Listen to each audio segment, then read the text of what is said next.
Venu, Gatsby, vu que je conduisais. Oui. En fait, je suis pas venu faire un débat avec toi parce que je n'ai pas la capacité. J'étais juste en train de m'inquiéter de ta façon de traiter Gédéon. C'est-à-dire, pour toi, je ne défends pas l'homme, hein, je défends la parole qui est sortie de sa bouche. D'accord? Je défends du fait que c'est par lui que beaucoup d'entre nous ont compris la vérité de Dieu. Maintenant, si tu prends un cliché d'une parole ou deux paroles qu'il a sorties dans ses prêches, parce que tu connais pas l'intimité de Gédéon, dans son intimité, quand il est avec ses enfants comme nous, enfin pas ses enfants, avec ses frères comme nous, qu'on a autour de lui, c'est pas le même langage qu'il tient. Il y a le langage de la prédication, et il y a le langage de entre nous. Et toi, tu es un enfant de Dieu. Si tu le reconnais, tu peux pas venir traiter un homme de Dieu de dire que non, je l'écoute, c'est qu'on appelle, nous sommes dans la perdition. Sachant que toi, étant un homme de Dieu, tu sais très bien que un enfant de Dieu est sauvé avant d'aller dans un lieu pour prier. C'est-à-dire que quand tu acceptes Jésus-Christ, ton âme est scellée. Donc, quoi qu'il arrive comme enseignement, le Christ qu'on attendait savoir peut pas nous laisser par rapport à un enseignement sur le goûter voir ou bien sur le mystère dans le jardin d'Éden, peut pas me faire perdre mon âme.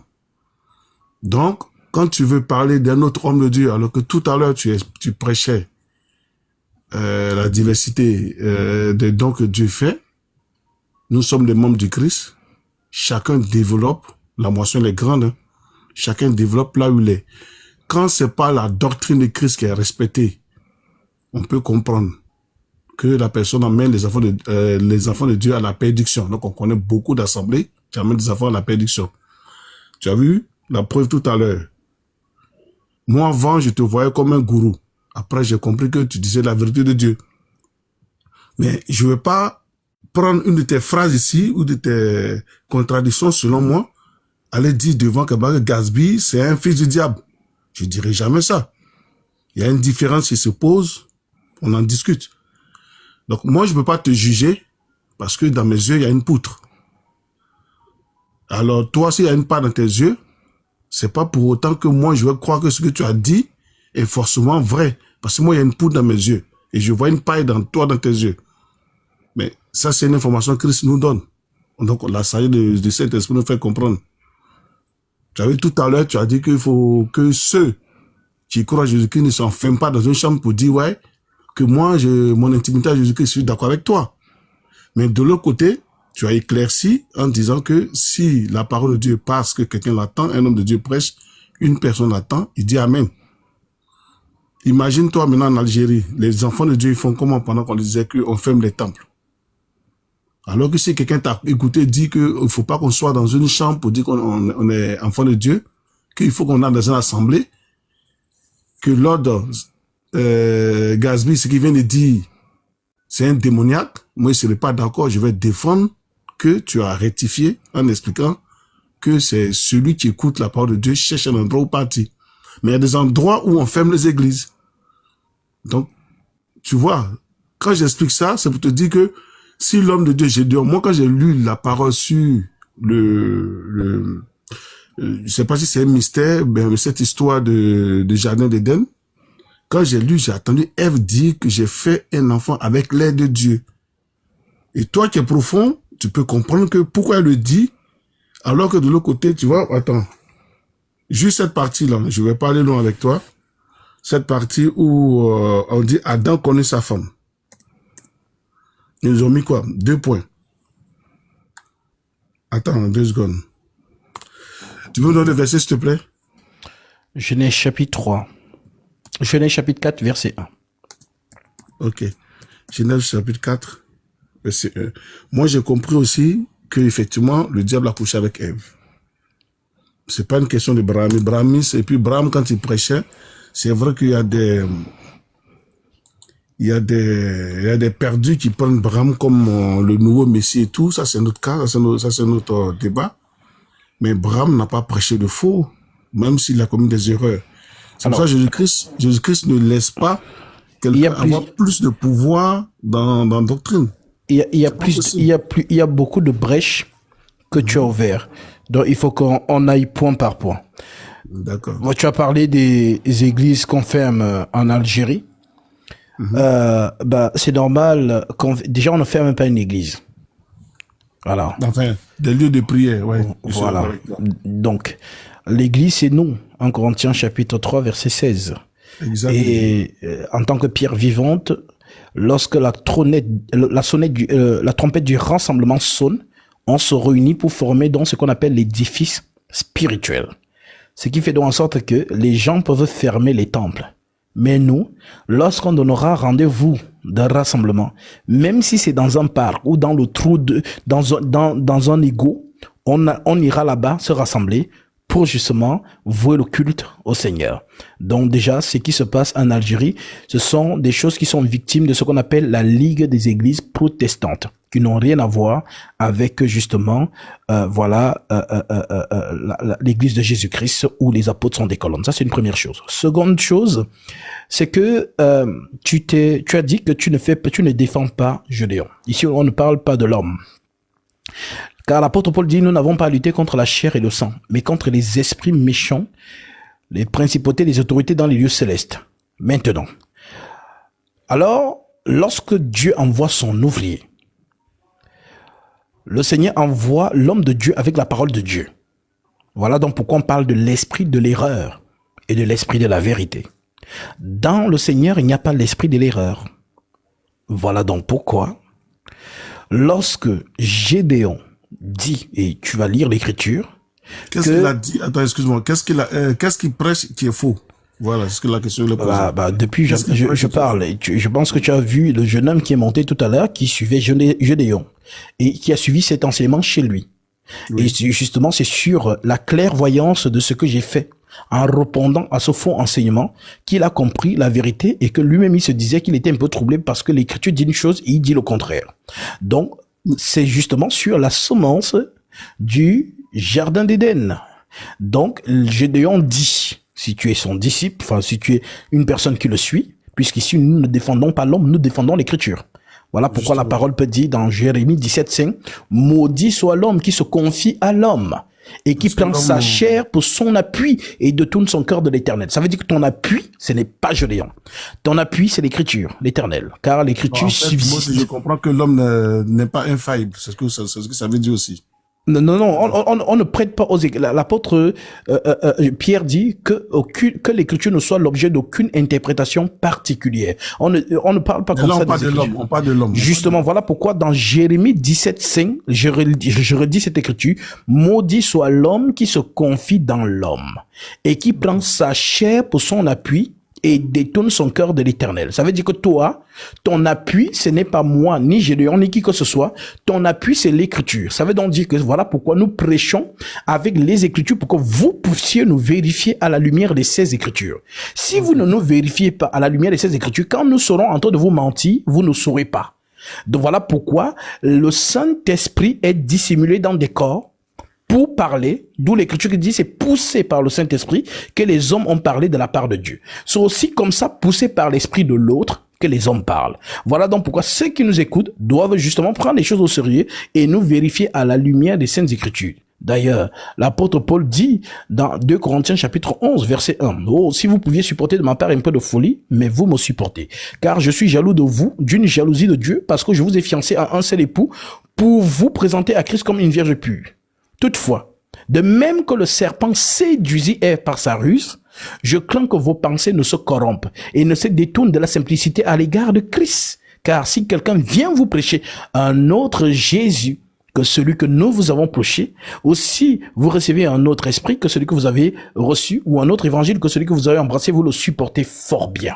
Alors nous sommes justement en train de dire au peuple de vérifier les Saintes Écritures, car ce sont les lettres qui font foi. L'apôtre Paul dit dans 2 Thessaloniciens 2:15, « Ainsi donc, frères, demeurez fermes et retenez les instructions que vous avez reçues, soit par notre parole, soit par notre lettre. Alors, par ces lettres, nous éprouvons les esprits. » Alors, dans Genèse chapitre 4, Si tu as l'écriture devant tes yeux, tu peux lire. Ok. Avant de lire, ok, bon, bref, ouais, je vais lire, parce qu'il y a une remarque que je vais te faire tout à l'heure. Ok, Genève 4.1. Je vais lire comme je le vois et comme l'Esprit me guide. Adam connut Ève. On met une virgule, parce que Dieu a inspiré les gens pour que les Écritures soient notifiées. Donc, je lis, Adam connut Ève, virgule, sa femme, 2 points, c'est important. Elle conçut, virgule, et affanta Caïn, et elle dit, 2 points. J'ai formé un homme avec l'aide de l'Éternel. Point. Elle enfanta encore son frère Abel. Tu comprends un peu? Maintenant, sur la lecture que tu viens de faire, qui est le père de Caïn et d'Abel? Tu sais, pour moi, Caïn est le père du diable. Je repose la question. Sur l'écriture que tu viens de lire, Oui. qui est le père de Caïn et d'Abel? Le père de Caïn, c'est le diable, et le père de Abel, c'est Adam. L'écriture que tu viens de lire, elle est devant toi. L'écriture est devant toi. Je te dis, attends, je le décortique tout à l'heure. Adam connut Ève, virgule. Parce que regarde, quand on a le Genèse, tu sais très bien, c'est un livre de révélation. Dieu parlait en code là-bas. Mon frère, si l'écriture, la base, on appelle l'écriture le socle. Si l'écriture est déjà mal compris, ce n'est pas la révélation qui sera bien comprise. L'écriture, elle répète fidèlement ce que l'écriture dit. N'interprète pas l'écriture. Répète d'abord ce que l'écriture dit et ensuite, non, mais justement, puisque toi, tu nous parles de Satan dans cette écriture, mais l'écriture ne parle pas de Satan. L'écriture dit, je vais lire, on va même lire ça dans 4 versions. Voilà. Je prends Genèse chapitre 4, verset 1. L'écriture dit, je prends dans la version 8 secondes. Adam connut Ève, virgule, sa femme, 2 points. Elle conçut, virgule, et enfanta Caïn, et elle dit, j'ai formé un homme avec l'aide de l'Éternel, point. Une phrase commence par une majuscule et termine par quoi? D'accord, mais stop, mais pourquoi elle le dit là? On ne sait pas pourquoi elle le dit là. Dis quoi? Pourquoi elle dit, j'ai formé un homme? Elle dit, j'ai formé un homme avec l'aide de Dieu. Mais parce que tous les hommes nous formons... Quand il s'agit d'Abel, il est écrit qu'elle enfanta. Parce qu'elle a eu un contact avec son mari Adam. Mais mon frère, il y a plusieurs écritures où on te montre que c'est Dieu justement qui donne des enfants. Non. Ça, c'est après révélation, après non, après c'est savoir, pas... c'est Dieu qui donne. Non, par exemple, moi, mes enfants, je dis c'est Dieu qui nous a donné. Mon frère. Alors que c'est moi qui les ai conçus. Non, s'il te plaît. L'écriture, il y a plusieurs écritures où l'écriture dit c'est Dieu qui donne les enfants. Même lorsque Sarah... Oui, d'accord. S'il te plaît. Lorsque Sarah parle lorsque Sarah se plante vers Abraham, Abraham est clair. Est-ce que c'est lui qui fait des enfants? Voilà donc pourquoi ici, s'il te plaît, ne dis pas l'écriture, c'est que l'écriture n'a pas dit. C'est ce que Gédéon a mis en vous et c'est ce que je vais retirer ce soir. Non, s'il te plaît, s'il te plaît, Genèse 3. S'il te plaît, s'il te plaît. Retournons dans Genèse 3. Nous sommes d'abord dans... la parole... Vas-y dans Genèse 3. Elle-même, attends, retournons dans Genèse 3. Genèse 3, vas-y. Qu'est-ce que le serpent faisait avec Ève? Quel est le fruit qu'elle lui a donné? Quel est la parole. Quel est le fruit que le serpent a donné à Ève qu'elle est venue donner à son mari? La parole. Oui, je suis d'accord, parce que le fruit de la bouche, ce qui sort de ta bouche, c'est le fruit. Alors, oui, c'est la parole. Il a convaincu Ève sur quoi pour qu'elle vienne donner à Adam? La parole. Mais pourquoi est-ce que Adam devient nu? Puisque c'est la même parole que Ève lui a donnée qui a fait qu'il s'est retrouvé nu dans le jardin. Ah, donc, moi, je suis d'accord avec ça. Le fruit, c'est la parole. Je suis d'accord avec ça. D'accord. Maintenant, parce déjà pour convaincre quelqu'un, il faut lui parler. Oui. Donc, ça veut dire qu'est-ce qu'elle va montrer à son mari, à Adam, et puis ils se retrouvent, ils se sont rendus compte qu'ils sont nus. Qu'est-ce qui a fait que... Donc si on comprend bien, Satan parle avec la femme, Il lui dit des choses. La femme elle va pense dire à que son mari. lui a dit, et dit à son mari. Et maintenant, le mari, selon votre logique, Non, pas selon le logique. non, c'est ce que vous êtes en train de dire, que le mari maintenant, s'il te plaît, le mari donc couche avec Ève, c'est ça? Non. Alors, restons sur le basique d'écriture. Il y a un fruit qui sort du diable. Non, j'explique. Vas-y. Il y a un fruit qui sort du diable qui transmet à Ève. Ève prend le même fruit, son fruit à elle pour aller donner à son mari. Et les deux consomment. Et quand ils finissent de consommer, ils se sont retrouvés, ils ont senti qu'ils sont tout nus. Ok, question. C'est quoi la consommation? Mais la consommation, c'est l'acceptation du fruit. Mais c'est quoi l'acceptation du fruit? Ben, puisque quand on regarde bien que les deux, à la fin, là-bas, se retrouvent nus, sachant qu'ils étaient nus déjà, pourquoi ils sentent qu'ils sont nus? Pour qu'ils s'attachent des feuilles à la taille. Justement, la question que nous posons, parce que c'est un schéma. Tu dis que voilà, le fruit, justement, c'est la parole que Satan a donnée à la femme. La femme prend cette parole, va donner à son mari. Et les deux se consomment cette parole. Et donc, quand ils ont consommé cette parole, ils se sont trouvés nus. N'est-ce pas? Donc, selon toi, cette consommation, ce n'est pas la relation sexuelle. Moi, c'est la relation sexuelle. Ah, c'est là où je t'attendais. Maintenant, montre-nous l'écriture. Maintenant, montre-nous l'écriture où c'est dit que c'est la relation sexuelle. Mais attends, pourquoi Dieu n'a pas dit parole, il a dit fruit? Montre-nous l'écriture. L'écriture, c'est vérité. Je peux pas te montrer. Non, je peux pas te montrer le sexe.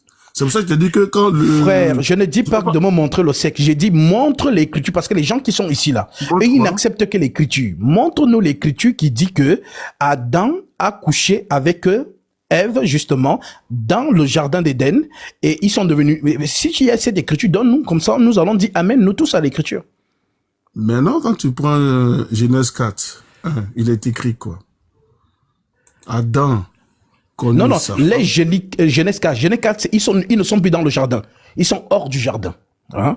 Voilà, nous on parle du jardin, c'est-à-dire lorsqu'il y a maintenant, il y a eu justement, selon vous, consommation sexuelle. Montre-nous l'écriture qui dit que voilà, Adam, dont Dieu dit que comme tu as couché avec ta femme, ou comme tu as consommé, voilà, sexuellement avec ta femme, montre-nous est-ce qu'il y a cette écriture? Ok, pause. Oui. Allons sur toi ta version. Quel est le fruit que le serpent... Non, avant d'aller dans ma version, c'est le sexe. Ok. Tout ce qui s'est passé, c'est le sexe. Voici donc la vérité. Déjà, premièrement... C'était quoi tu as expliqué qui fait que j'ai dû... Exactement. C'est là où tu devais venir me poser la question. Nous te disons, moi et les apôtres et ceux qui m'ont précédé dans le ministère, que le fruit, c'est-à-dire que si on retourne dans Genèse chapitre 2, 16, écoute bien. L'Éternel Dieu donna cet ordre à l'homme. L'ordre que Dieu donne à l'homme, c'est quoi? C'est la parole. Dieu parle avec l'homme. La femme n'est pas là. L'Éternel Dieu donna cet ordre à l'homme. Tu pourras manger de tous les arbres du jardin. Mais tu ne mangeras pas l'arbre de la connaissance du bien et du mal. Car le jour où tu mangeras, tu mourras.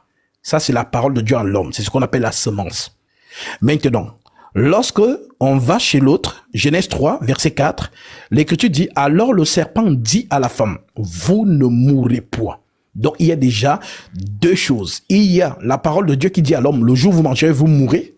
Et la parole du serpent qui dit à la femme, vous ne mourrez point. En d'autres termes, il y a donc deux semences dans le jardin. Deux paroles. La parole de Dieu à l'homme et la parole du serpent à la femme. Maintenant, les deux paroles vont donc être confrontées. Voilà donc pourquoi la parole que Satan donne à la femme prend l'ascendance sur l'homme. C'est ce que donc Paul prêche dans 1 Timothée 2, en disant, je ne permets pas à la femme de prendre l'autorité sur l'homme. Parce que justement, la parole du serpent à la femme a pris l'ascendant sur l'homme. Voilà donc pourquoi Dieu vient lui réprimander à propos de ça. Lisons. Genèse 3. L'Écriture dit donc,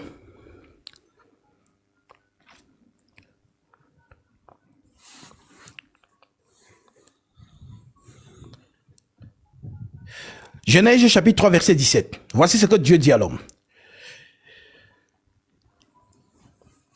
Il dit à l'homme,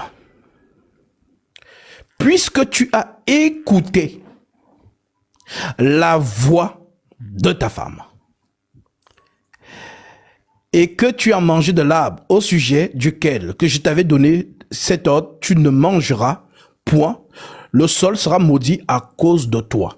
C'est à force de peine que tu tireras ta nourriture tous les jours de ta vie. Donc, Dieu ne dit pas, puisque tu as couché avec ta femme, selon ce que vous dites. Mais Dieu dit à l'homme, puisque tu as écouté la voix de ta femme. En d'autres termes, c'est une notion de parole. Ça veut dire que Dieu a donné sa parole à l'homme pour que l'homme enseigne la femme.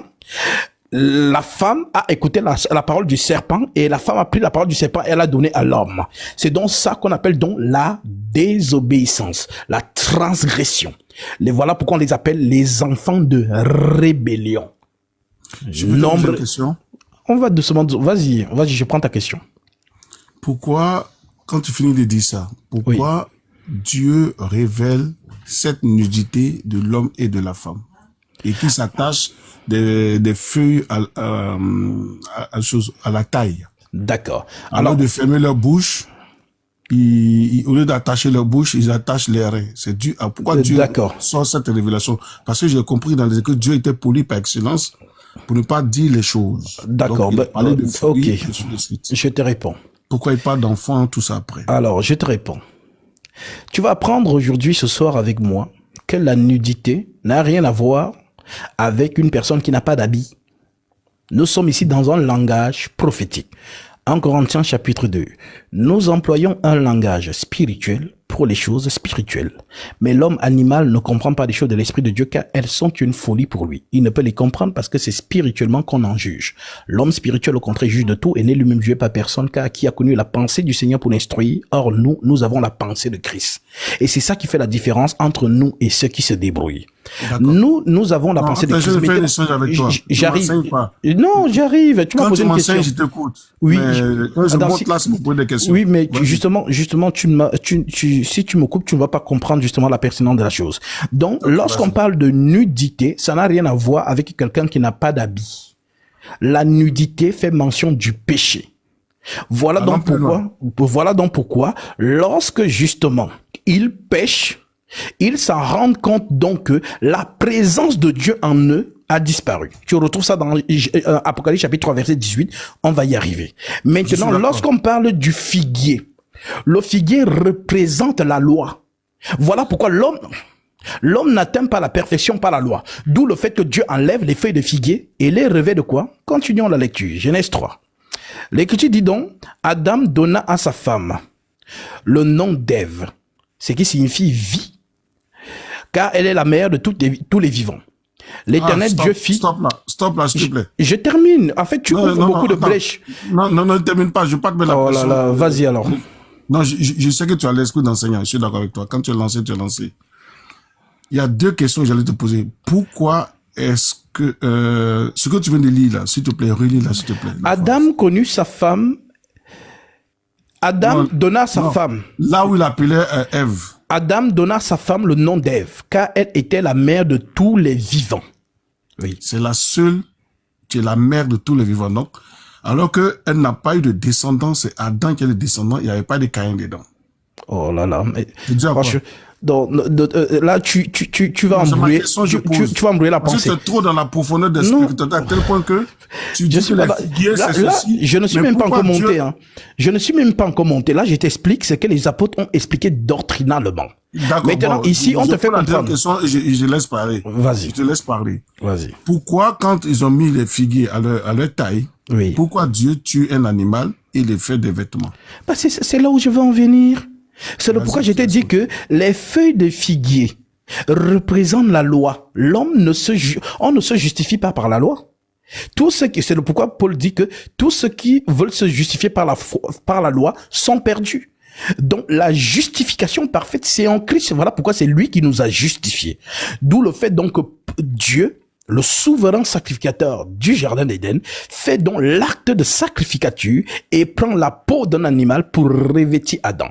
Voilà pourquoi l'Écriture continue en disant, l'Éternel Dieu dit, voici l'homme est devenu comme l'un de nous pour la connaissance du bien et du mal, empêchons-le d'avancer sa main, de prendre l'arbre de vie, d'en manger et de vivre éternellement. Et l'Éternel Dieu le chassa du jardin d'Éden pour qu'il cultivât la terre où il avait été pris. C'est ainsi qu'il chassa Adam à l'orient du jardin d'Éden. Le chérubin à l'orient du jardin d'Éden, les chérubins qui agitent une épée flamboyante pour garder le chemin de l'arbre de vie. En d'autres termes, ici, l'homme et la femme sont chassés de la présence de l'immortalité, qui est l'arbre de vie. Voilà donc pourquoi, ici, lorsque tu vois que il devient nu, Dieu sacrifie un animal et prend la peau de cet animal, il les en revêt. Maintenant, selon les Saintes Écritures, nous savons, si je te posais la question, quelle est la peau de l'animal que Dieu avait pris pour revêtir Adam? Puisque nous avons le nom de l'arbre, parce que c'est le figuier. Maintenant, quel est le nom? Excuse-moi, c'est moi qui pose les questions. Non, c'est pour t'amener à comprendre. Déjà, tu m'as sorti. Voilà, comme tu alignes beaucoup de questions, tu me sors des questions. Voilà pourquoi je vais justement suite à cadence. C'est dans le même objectif. Hein. Justement, voilà pourquoi ici, je te pose la question. Si on te posait la question à toi, quelle est la peau de l'animal que Dieu a revêti l'homme? C'est quel animal? Ben, la Bible l'a pas dit. Alors, moi, je vais donc te révéler cela aujourd'hui. Proverbe 27. Tu m'as révélé, puisque tu me dis de me baser sur les Écritures. Non, mais quand je dis révéler, je t'ai dit que je vais te montrer le verset qui te montre c'est quel animal que l'homme a été revêtu. De la peau de quel animal? Voilà, mais accepte l'Écriture que je te donne. Je te donne ici le livre. Non, j'écoute d'abord. Okay. Proverbe chapitre 27, verset 26. L'Écriture te dit, les agneaux sont pour te vêtir et les boucs pour payer le champ.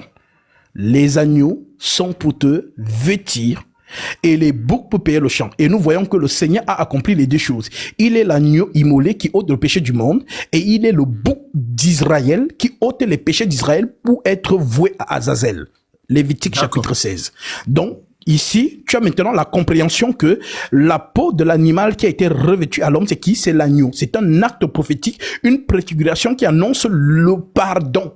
L'homme, c'est-à-dire la peau qui revêt, annonce le pardon prophétique. Voilà donc pourquoi aujourd'hui Adam, c'est qui? C'est toi. Pour que tu rentres dans le jardin d'Éden, tu dois accepter le sacrifice du Seigneur pour justement revêtir Christ. Voilà pourquoi l'Écriture dit, nous qui avons cru, nous avons revêti Christ. Donc, est-ce que tu as dit? Voilà. Maintenant, je pense que c'est plus clair pour toi. Maintenant, Non, je comprends plus clairement ce que tu dis, mais c'est pas plus clair. Putain, c'est clair ce que je dis. Non, tu dis bien clairement ce que tu dis. Tu vois ce que tu es en train de faire là? Tu rentres dans l'enseignement d'une profondeur, comme on dit, de profondeur. Frère. Attends 2 secondes. Je vais te dire pourquoi. Parce que la Bible nous dit que Dieu parle tantôt comme ci, tantôt comme cela. Donc, tu es dans ton tantôt comme ci ou bien tantôt comme cela. Mais attends, je suis dans mon tantôt avec les Écritures. C'est pas possible. Tu es dans ton manteau d'enseignement, de choses d'enseignant. Et tu es dans l'enseignement de ton manteau. Enfin, tu as porté le manteau de l'enseignement. C'est pour ça que tu essaies de rentrer dans cette profondeur. Moi, je me basais sur les Écritures telles que c'est écrit. Et dans l'explication, dans la compréhension, j'ai compris que c'était le cesse. Maintenant, la question que je vais te poser. Vas-y. Je vais te poser une question, une dernière question, comme ça je te laisse enseigner. Parce que sur ça aussi, il y a beaucoup qui veulent comprendre. Vas-y. Moi, c'est ce que je comprends. Je suis venu comprendre. Je suis pas venu recevoir ton enseignement. Maintenant, après, je vais écouter ton enseignement. La question que je vais te poser, il y a combien de races, selon toi? Il y a combien de races sur la terre? Comment ça, il y a combien de races sur la terre? Selon l'Esprit de Dieu, il y a combien de races sur la terre? Bah, tu me parles de race en quoi? Race en termes d'humain ou en termes de couleur? Parce que cette question est vague. Non, sur le plan spirituel. Comment ça, sur le plan spirituel, il y a combien de races? D'accord. Jésus-Christ. Dieu a fait les hommes, les animaux, et Dieu a fait les herbes des champs, ainsi de suite. T'as raison, je comprends pas ta question. Je vais te répondre en même temps avec, non, mais tu me poses une question, peut-être que tu as déjà ta réponse. Non, mais j'ai compris non, je voulais comprendre si tu avais compris qu'il y a combien de races sur la terre. Pour ça, je te parle de Caïn, parce qu'il y a la race de Caïn, et il y a la race de, qu'on appelle d'Abel. Tu es d'accord avec moi? qu'il y a la race de Caïn parce que la mes Bible le frères- dit ou pas? Mes frères, on ne parle pas comme ça. Bon, attends, bref. Dans le langage que- prophétique de l'apôtre est-ce Paul, qu'il y a on la race du attends, diable? s'il Attends, te attends. plaît, s'il te Attends, plaît, attends. attends, prenons le Rasmi. vocabulaire, s'il te plaît. Non, Prenons non, le- attends, attends un excuse-moi, peu, s'il te plaît, excuse-moi, s'il te tu es plaît. enseignant, Non, tu es passant. 2 secondes, là, franchement, 2 secondes. On ne parle, prends le langage que les apôtres t'ont enseigné. On parle de postérité de la femme et postérité du serpent. Voilà, c'est ça l'enseignement. Voilà pourquoi Paul va définir ça comme mystère de la piété et mystère de l'iniquité. Maintenant, il y a les enfants, justement, de Dieu et les enfants du diable. 1 Jean chapitre 3, verset 8. Que je peux lire. De la race ou pas? Comment tu une parles race ou c'est postérité? Non, on parle de Il y a la race du postérité. diable ou il y a la race de Oh Dieu? là Ça là. n'existe pas? On parle de postérité. Alors, Sérieux? 1 Jean chapitre 3, verset 8. On parle pas des L'Écriture races dit de ceci. Dieu, race de diable dans la Bible. Oh là là, s'il te plaît. Ça dit, mais tu sais, Non, je pose la question. je serai obligé d'aller avec toi dans les textes en hébreu ou en grec. Parce qu'en fait, toi, tu joues avec les expressions. Je t'ai dit, si par exemple, j'ai plusieurs versions ici. Vas-y, dis-moi. Dans le langage prophétique, on parle de la postérité de la femme ou encore de la descendance de la femme et de la descendance du serpent. Voilà. Donc, voilà pourquoi je voulais te lire 1 Jean chapitre 3 qui te dit, celui qui Alors qu'il pêche y a une seule femme qui est descendante Calme-toi. il y a une descendante dans la Bible. C'est hein. pas possible. Il y a une seule femme qui est descendante dans la Bible. On est d'accord ou pas? S'il te plaît. S'il te plaît. Il y a un homme, un seul homme et une seule femme dont nous sommes justement l'issue. Voilà pourquoi si tu veux les Écritures, demande-moi c'est écrit où, je te montrerai les Écritures. Dans 1 Jean chapitre 3, l'Écriture dit, celui qui pêche est du diable. Car le diable pêche dès le commencement. Le Fils de Dieu apparut afin de détruire les œuvres du diable. Quiconque est né de Dieu ne pratique pas le péché parce que la semence de Dieu demeure en lui. Et il ne peut pécher parce qu'il est né de Dieu. Ok? Donc, justement, voilà pourquoi on parle des vases d'honneur et des vases d'usage vil, formés pour la perdition. Donc, si maintenant, l'apôtre Paul t'a enseigné dans l'épître, justement, aux Romains, ou au l'épître aux Thessaloniciens, l'apôtre Paul te fait comprendre la postérité de la femme et la postérité du serpent. Lorsqu'il te définit la postérité de la femme, il parle dans 1 Timothée 3,16 en disant « Le mystère de la piété est grand. Dieu a été manifesté en chair, justifié par l'esprit, vu des anges, prêchés aux gentils, crus dans le monde, élevé dans la gloire. » Et lorsqu'il définit la postérité du serpent, ou qu'il appelle justement aussi la semence de Satan, que je prends Sémence, ça veut ici, dire quoi? Sémence, ça veut dire quoi? la Sémence, semence ici en hébreu c'est dit zéra. oui, ça Zéra veut c'est dire le quoi? zéra c'est le sperme. C'est ça qu'on appelle semence en hébreu. Mais Ça veut dire qu'il y a un sa arbre. sémence vient d'où? Comment ça La semence vient d'où? sémence du diable, de Satan, ça s'explique comment? Ça se produit comment, déjà, qu'on en parle? La semence Satan c'est un esprit à proprement dit. Mais comment Dieu ça, on aussi. parle de sa sémence? Comment? Comment ça se fait qu'on parle de sa sémence, là? Alors mais on parle aussi de la semence de Dieu. Est-ce qu'à dire que Dieu a un sperme? Non. Alors, Et- voilà pourquoi je t'ai dit, il y a donc ce qu'on appelle...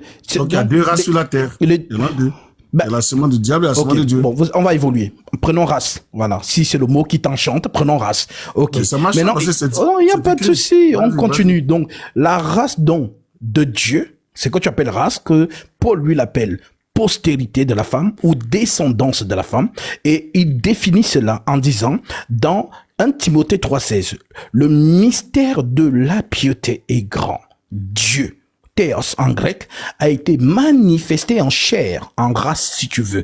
Voilà, en chair, justifié par l'esprit, vu des anges prêchés aux gentils, crus dans le monde, élevé dans la gloire. Maintenant, concernant Satan, qui est donc justement la semence de l'ennemi, on te dit ici, dans 2 Thessaloniciens chapitre 1, pour ce qui concerne l'avènement de notre Seigneur Jésus-Christ et notre réunion avec lui, nous vous prions, frères, de ne pas vous laisser facilement ébranler dans votre bon sens et de ne pas vous laisser troubler, soit par quelques inspirations, soit par quelques paroles, soit par quelques lettres qu'on dirait venues de nous, comme si le jour du Seigneur était déjà là. Car il faut que l'apostasie soit arrivée auparavant et qu'on ait vu paraître l'homme du péché. Si tu veux, la race du péché, l'homme du péché, le fils de la perdition. Le fils de la perdition. Donc, la perdition, c'est un papa.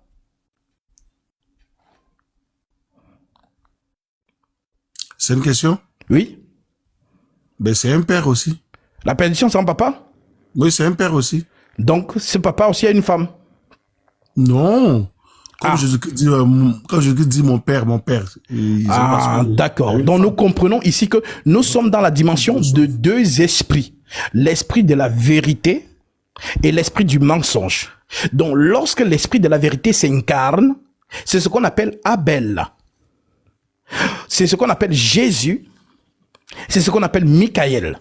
Et lorsque donc, le mensonge s'incarne, c'est ce qu'on appelle donc Caïn. C'est ce qu'on appelle Judas Iscariote. Et c'est ce qu'on appelle le dragon. C'est trois tempos. Car il y a trois tempos dans la prophétie. Je suis celui qui est, qui était et qui vient.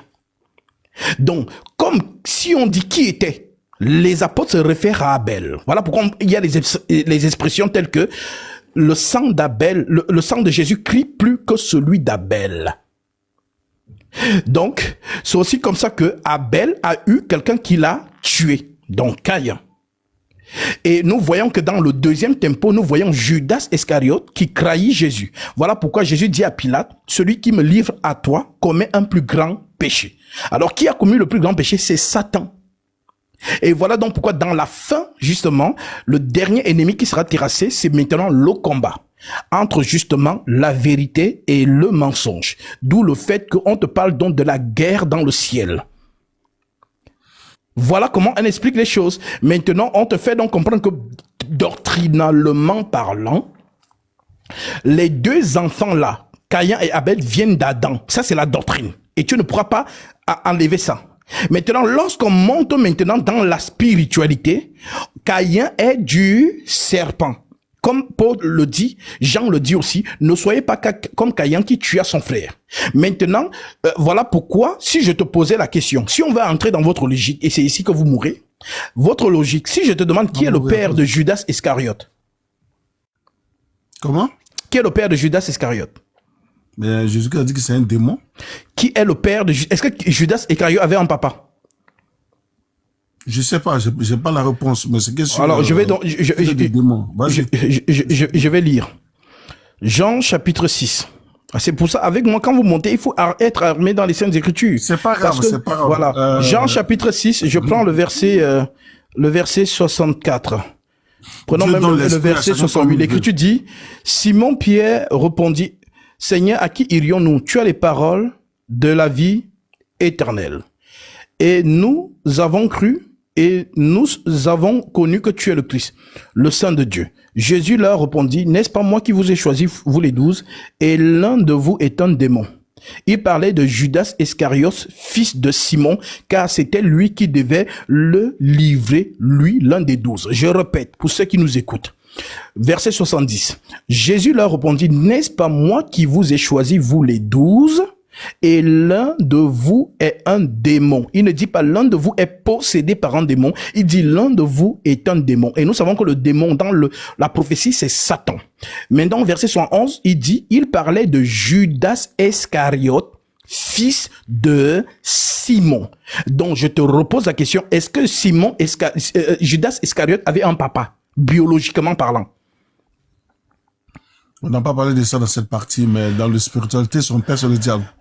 Moi, frère, s'il te plaît, moi, j'aime pas, je veux que tu sois honnête avec les Écritures. Non, la question que tu me poses. La question que je te pose, selon, je lis l'Écriture, je te repose la question. Il parlait de Judas Iscariote, fils de Simon, car c'était lui qui devait le livrer, lui l'un des 12. Est-ce que Simon Iscariote avait un papa? Ouais, il s'appelait Simon, oui. Voilà. Maintenant, est-ce que comme c'est un démon, est-ce que c'est Satan qui a couché avec sa mère pour qu'il naisse? Ah, c'est comme ça, tu veux poser la question? Vous voyez? Non, mais si tu poses la question, parce que livrer et le blé, ça veut dire quoi pour toi? C'est pas possible. Non, mais on a deux tendances. Mais ce sont les langages qui diffèrent. C'est comme je peux te parler du fer et de l'argile. Il ne faut pas faire ça avec moi. Hein. Attends, l'ivraie et le blé se ressemblent, mais ils sont dans le même champ. C'est le pourquoi. Non, tu ne peux pas comparer les choses ainsi. Lorsqu'on parle, si je veux changer de langage, je te parlerai de l'argile et du fer. Daniel chapitre 2. Daniel chapitre, justement 7. Maintenant, si je change de langage, je veux parler de l'ivraie et du blé. Maintenant, on parle maintenant dans la matérialisation selon la doctrine, puisque l'Écriture dit la nature elle-même ne vous enseigne-t-elle pas. Donc il y a une nature. On ne peut pas contredire la nature pour voler dans le spirituel. Non. Dans la nature, le père de Judas Iscariote, qui est le démon, donc Satan, on te dit que son père, naturellement parlant, c'est Simon. C'est la mauvaise question. Attends. C'est la mauvaise façon de poser ta question que tu fais maintenant. Tu prends le côté spirituel de Judas. Attends, mais pourquoi vous faites ça? Et tu me demandes le nom de son père biologique. Alors que quand Jésus-Christ, j'arrive. C'est pas possible. Tu t'enseignes pas, c'est toi qui veux enseigner. Quand tu perds, qu'est-ce que tu appelles même enseignement? Le père biologique de... Non, c'est pour ça que tu es dessus que je parle. Donc, mais je suis dessus, parce que tu fais exprès. Non, mais laisse-moi parler. Mais moi, je ne parle... Si tu penses que tu as le niveau que tu as, que tu es en train de m'enseigner, écoute-moi, j'ai une préoccupation. Tu es en train de m'expliquer que Judas est reconnu comme un démon. Et puis de l'autre côté, tu as lu qu'il a un père qui s'appelle Simon. Et tu me poses la question, comment se fait que est-ce que c'est le diable qui a couché avec sa maman pour qu'il soit un démon? Oui. Parce que le père accouche, l'enfant vient du père. Donc, si c'est le diable qui a couché avec sa maman, c'est pour ça qu'on appelle un démon, ou bien c'est sur quel plan il est démon. Ça, c'est toi qui inventes ça. Le plan spirituel ou pas? Maintenant, bon, laissons un peu Judas Iscariote, revenons chez Caïn, parce que tu essaies d'embrouiller les gens, mais les gens sont lucides. Non, maintenant, on revient sur Caïn. On revient sur Caïn. Voilà, parce que si tu fais déjà ça ici, avec des écritures claires, tu nous as fait la même chose avec Genèse chapitre 4. Donc, on revient donc sur ça. Genèse chapitre 4. Adam connut Ève, virgule, sa femme, virgule. Elle conçut, virgule, et enfanta Caïn. Les virgules que les 2 points, ça n'a pas de sens pour toi. Adam connut Ève, virgule, sa femme, 2 points. Elle conçut, virgule, et enfanta Caïn, et elle dit, 2 points. J'ai formé un homme avec l'aide de l'Éternel. Elle enfanta encore son frère Abel. Abel fut berger, et Caïn fut laboureur. Maintenant, je te pose la question. Selon cette écriture, qui est le père de Caïn? C'est pas défini là pour moi, dans cette écriture. C'est pas défini. Ok, je vais prendre une autre écriture. 1 Samuel, chapitre 1, verset 19. C'est défini. 1 Samuel, chapitre 1, verset 19. Peut-être là-bas, tu vas comprendre. 1 Samuel 1, verset 19. L'Écriture dit, Elkéna connut Anne, sa femme. Elkéna, virgule. Elkéna connut Anne, virgule, sa femme, virgule, et l'enfanta, et l'Éternel se souvint d'elle, point. Dans le cours de l'année, virgule, Anne devint enceinte, virgule, et elle enfanta un fils qu'elle nomma Samuel. Car, dit-elle, je l'ai demandé à l'Éternel, point. Qui est le père de Samuel?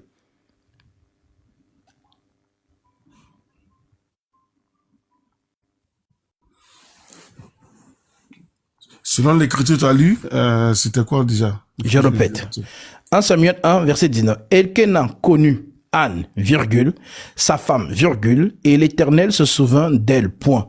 Dans le cours de l'année, virgule, Anne devint enceinte, virgule, elle enfanta un fils, virgule, qu'elle nomma Samuel. Mais son papa, c'est Kéna. Je t'attends plus, je ne sais pas si tu m'entends. Là, tu m'entends? Ah là, ça va. Oui. Son mari, on dit, car dit-elle, je l'ai demandé à l'Éternel. Je reprends. Elkéna connut Anne, virgule, sa femme, virgule, elle et l'Éternel se souvint d'elle, point. Dans le cours de l'année, virgule, Anne devint enceinte, virgule, et elle enfanta un fils, virgule, qu'elle nomma Samuel, virgule, car dit-elle, virgule, je l'ai demandé à l'Éternel, point. Qui est donc le père de Samuel? Elkéna. Ok, on va faire la même chose de l'autre côté. Si tu fais encore ce que tu as fait, franchement, et te dirais bonne nuit. L'Écriture dit, dans Genèse 4, verset 1, Adam connut Ève, virgule, sa femme, 2 points, elle conçut, virgule, enfanta Caïn, et elle dit, 2 points, j'ai formé un homme avec l'aide de l'Éternel, point. Qui est le père de Caïn? Mais tu vois la différence entre les deux que tu m'as montré là? C'est pas possible. Non, je te réponds. Ne fais pas comme les musulmans là. Il ne faut pas qu'on est musulman. Je répète, Non, non, sois endurant. Non, je suis patient. Voilà pourquoi je prends patient. Adam, on commence le verset par Adam. Donc, une phrase commence par une majuscule et se termine par un point. Adam, connu. Ève, virgule. Sa femme, virgule. Elle conçut, virgule. Et enfanta Caïn, et elle dit, 2 points. J'ai formé un homme avec l'aide de l'Éternel. Point. Qui est le père de Caïn? C'est pour ça que quand je vais te répondre, tu te plains. Moi, j'ai dit, il y a une phrase qui est venue s'introduire dans ce verset que tu viens de lire. C'est pas possible. Bah oui. Il y a une phrase qui est rentrée là. J'ai formé un homme avec l'aide de l'Éternel. Pourquoi elle dit pas que j'ai fait un enfant avec Adam? Elken a dit la même chose. Anne a dit la même chose. Elle n'a pas dit la même chose. C'est pour ça que je dis c'est cette phrase-là qui change la donne dans mais finalement, tu dis quoi, mon frère? Anne n'a pas dit ça. Anne n'a pas dit j'ai fait l'enfant avec Elkena, ainsi de suite. Mais tu poses cette question. Mais je dis la différence de dire le père de Adam. Le père de Caïn, c'est Adam. Je peux pas dire que c'est Adam parce que Ève a sorti une phrase ici où elle spécifie que j'ai formé un homme avec l'aide de Dieu et bon, plus loin, on explique qu'elle enfanta son frère Abel alors que son amant... Bon, prenons un peu Bible. Attends, tu me mets maintenant à la vertu maintenant. C'est comme quelqu'un qui a parlé, tu dis, regardez-le, l'entrain dit n'importe quoi. Mais c'est vrai. Mais non, tu ne vas pas manipuler. Ça ne passe pas. Tout le monde a vu que tu es coincé. Mais je sais pas si ça passe, moi je dis ma version. Genèse chapitre 4, version Bible expliquée. Attends, je vais descendre et t'écouter en bas. Ça, tu vas parler tout seul. Parce que moi, je dis... Ça, c'est ce qu'on appelle donc les fils de la rébellion. Ça veut dire les gens qui résistent à l'écriture. Même la honte, vous n'avez pas? C'est pas possible. Même la honte, vous n'avez pas? Voilà donc la preuve de ce que vous avez. La semence, quand le serpent parle, le mensonge du diable, lorsque c'est logé dans une personne, moi j'ai jeté la semence. Maintenant, si tu es vraiment du Seigneur, que le Seigneur t'arrache du feu. Si tu n'es pas du Seigneur, que ce poison aille avec toi jusqu'à la perdition. Voilà, parce que l'Écriture dit, maudit celui qui n'aime pas le Seigneur. 1 Corinthiens, chapitre 16. Et aimer le Seigneur, c'est aimer l'Écriture. Gédéon vous enseigne du poison, et c'est ça qui devient votre pierre d'achoppement, qui ira avec vous jusqu'à la perdition. Alors, tant qu'il est temps, repentez-vous et revenez à la vérité. Même si tu ne crois pas maintenant, parce que tu as peut-être honte de toutes ces personnes qui sont en train d'écouter, tu veux garder la face, peut-être dans le secret, tu vas aller toi-même devant l'Écriture, tu vas lire. Parce que c'est le pourquoi j'ai pris Samuel, qui est dans la même configuration. Mais là-bas, on te demande qui est le père de Samuel, tu dis Elkena. Quand on vient chez Caïn, qui est le père de Caïn, tu as du mal à dire Adam, pourtant l'Écriture le dit. Alors, j'ai pris la version Bible expliquée pour ceux qui sont peut-être dans le même, comme lui. Genèse 4, Bible expliquée, verset 1. De son union avec Adam, son mari, Ève devint enceinte. C'est-à-dire, je peux prendre toutes les versions du monde, on lui dira la même chose. Si on va même dans l'hébreu, ça sera pareil. C'est incroyable. De son union avec Adam, virgule, son mari, virgule, Ève devint enceinte, point. Elle mit au monde Caïn et dit alors, j'ai fait un homme grâce au Seigneur. Elle donna aussi le jour à son frère, au frère de Caïn, virgule, Abel. Prenons une autre version, peut-être, Osterval. Prenons peut-être Osterval. Or, Adam connut Ève, sa femme, et elle conçut et enfanta Caïn en acquisition.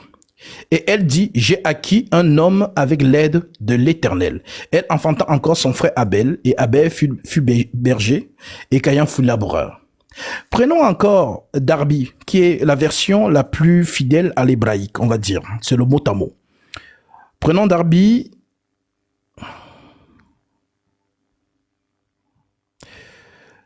Genèse 4, verset 1, version Darby.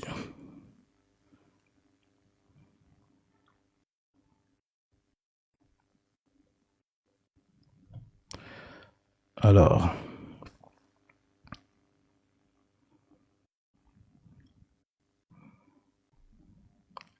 or, Adam connut Ève, sa femme, elle conçut et enfanta Caïn, et elle dit, j'ai acquis un homme avec l'aide de l'Éternel.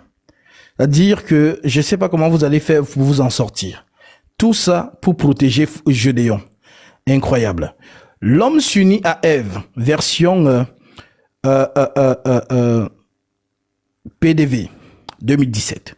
L'homme s'unit à Ève, sa femme, elle devint enceinte et elle met au monde Caïn. Puis elle dit, avec l'aide du Seigneur, j'ai donné la vie à un homme, à un petit homme. Voilà. Prenons encore une autre version. Bible français courant. De son union avec Adam, son mari, elle devint enceinte et elle mit au monde Caïn et dit, j'ai fait un homme un homme grâce au Seigneur. Donc vous voyez mes frères et sœurs, c'est incroyable. Le père de Caïn, biologiquement parlant, c'est bien Adam. Que nul ne vous dise le contraire. Si vous êtes en face d'une personne qui vous dit le contraire, sachez que vous êtes devant une personne qui n'a pas, un, le Saint-Esprit, deux, qui marche en contradisant la vérité. C'est le mystère de l'iniquité qui parle dans ces personnes. Et nous les appelons à la repentance, tant qu'il est temps. Repentez-vous. Voilà. Donc, voilà pourquoi je lui ai pris l'exemple. Judas Iscariote, Jésus déclare que c'est un démon. Maintenant, lorsque on va consulter qui est le père biologique de Judas, puisqu'il a eu un papa, biologiquement. Et son père biologiquement s'appelle Simon. Maintenant, est-ce que Satan est allé coucher avec la mère de Judas Iscariote pour que Judas puisse naître? Mais non. Tout ça, Branham, les faux enseignements de Branham, les branhamistes, je vous ai dit, si un branhamiste, c'est-à-dire, conviens-moi partout. Partout, vous allez m'inviter pour un débat. Je vais venir. Voilà. Et je ne veux pas les choses vraiment, les bas de gamme, non. Faisons les choses vraiment parce que l'essentiel, c'est le peuple qui nous écoute, qui doit être désenvoûté. Pour ceux qui ont justement accepté cette hérésie, accepté ce mensonge, cette erreur. Ceux qui ont accepté ça, on doit déloger ça de leur esprit.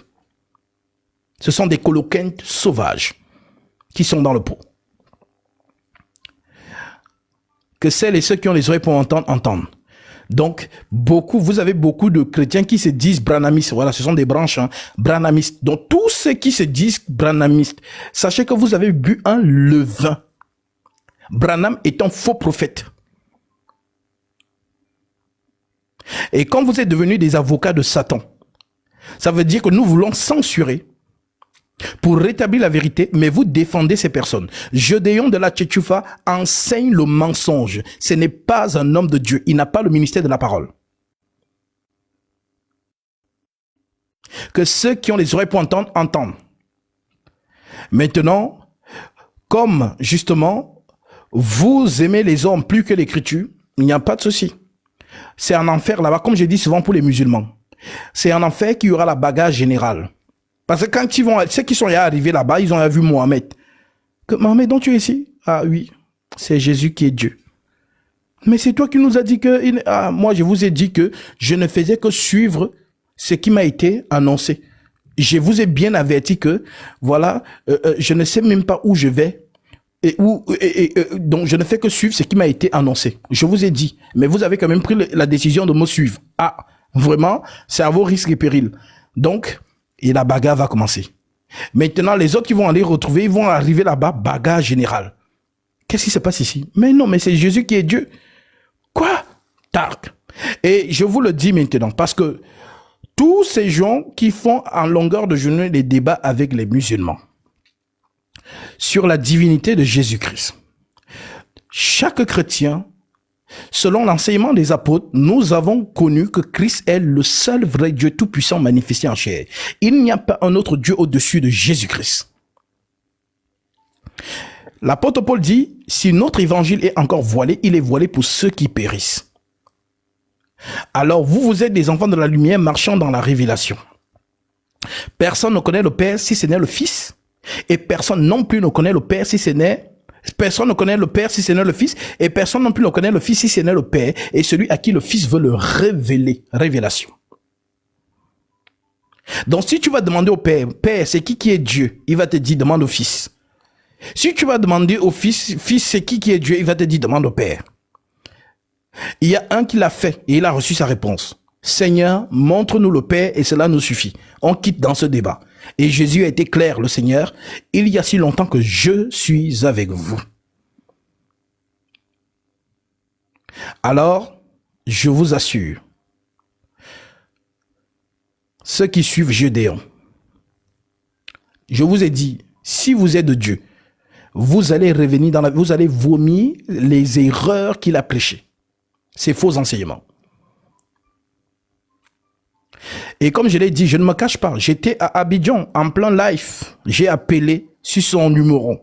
C'est un de ces éléments qui a répondu. Je lui ai demandé un débat, du moins même un partage sur ce sujet. Il n'a pas voulu me recevoir. Ces éléments m'ont copieusement insulté. Ceux qui étaient en direct de ce live, vous avez entendu, je parle sur votre, sur votre contrôle. Car l'Écriture dit, tu ne porteras pas de faux témoignages. Je suis même allé dans le secret pour essayer de le rencontrer. Ça a été vain. Voilà pourquoi je vous dis, il y a des gens qui s'érigent dans la toile, non pas pour le Christ, mais qui enseignent pour leur propre ventre. C'est pour leur notoriété, ça n'a rien à voir avec Jésus. Que ceux et celles qui ont les oreilles pour entendre, entendent.